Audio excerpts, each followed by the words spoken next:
ख़बर आहे कराची मां नातिरी जिते कराची में ऑनलाइन मंशियात जी सप्लाई जो नेटवर्क वाइको थी वियो आहे। सिंध में कानून लागू कंदड़ इदारनि जूं मंशियात ख़िलाफ़ वॾे पैमाने ते कार्रवायूं जारी आहिनि। पुलिस ऐं हिसास इदारा भरपूर कार्रवायूं करे ऑनलाइन मंशियात जी डीलिंग में मुलविस जवाबदार जी निशानदेही करे वरिती आहे। ज़रियनि जो चवणु आहे त राजा नाले माण्हू मंशियात जी डीलिंग में मुबैना तौर ते शामिल आहिनि। ज़रियनि मूजिबि मंशियात कराची जे मुख़्तलिफ़ पोश इलाइक़नि में नौजवाननि ताईं पहुचाई पई वञे, जेका ऑनलाइन ऑर्डर ते पहुचाई पई वञे।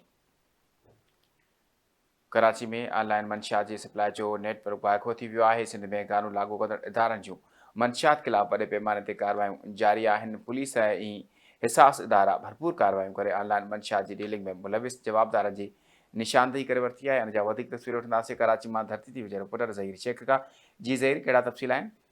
जी, सिंध में मंशियात खिलाफ वॾो क्रैकडाउन जारी है। कराची में ऑनलाइन सप्लाई नेटवर्क बेनकाब थी है। मुबीना तौर पर राजा नामी जेके डीलर्स उन्हनि जो हिकु वीडियो वायरल थी आहे, जंहिंमें ॿार उर्फ़ जी राजा नाले सां जेके आहिनि इहे मंशियात फरोश आहिनि, जिन जे बारे में ॿुधायो थो वञे त हीअ कराची जे अंदरि कराची जे मुख़्तलिफ़ इलाइक़नि में पोश इलाइक़नि में जेको आहे ऑनलाइन जेको आहे मंशियात सप्लाई कंदा आहिनि। मंशियात में असां ॾिसूं था हिकु वीडियो जेकी वायरल थी आहे, सोशल मीडिया ते वीडियो वायरल थी आहे, हुन में असां ॾिसूं था त पिल्स नाली जेके मंशियात इहा जेके वॾी तादाद में जेके उन्हनि वटि मौजूदु आहे, जंहिंजी मादियत लखें करोड़ रुपया। इहा जेकी आहे कराची जे पोश इलाइक़नि में ख़ासि तौर ते जेके डिफेंस इलाइक़ा आहिनि ऐं ॿिया जेके इलाइक़ा आहिनि उनमें सप्लाई थियणी आहे। उन सां गॾु सराए जो इहो बि चवणो आहे त हीअ कराची जे नौजवान स्टूडेंट जेके कॉलेज यूनिवर्सिटियुनि जे शागिर्दनि जेके उन्हनि खे बि सप्लाई करिणो आहे।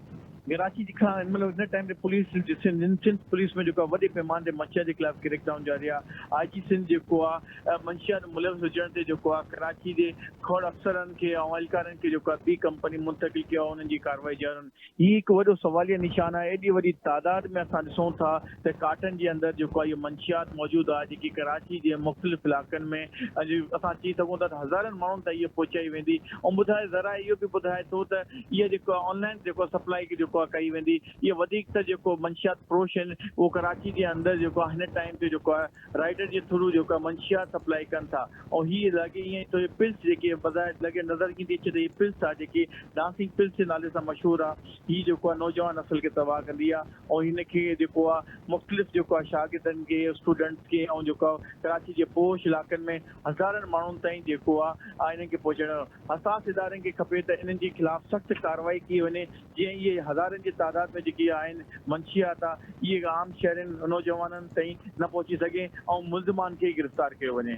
जी ठीकु आहे ज़हीर शेख, तफ़सीलनि खां आगाह करण जे लाइ वॾी महिरबानी।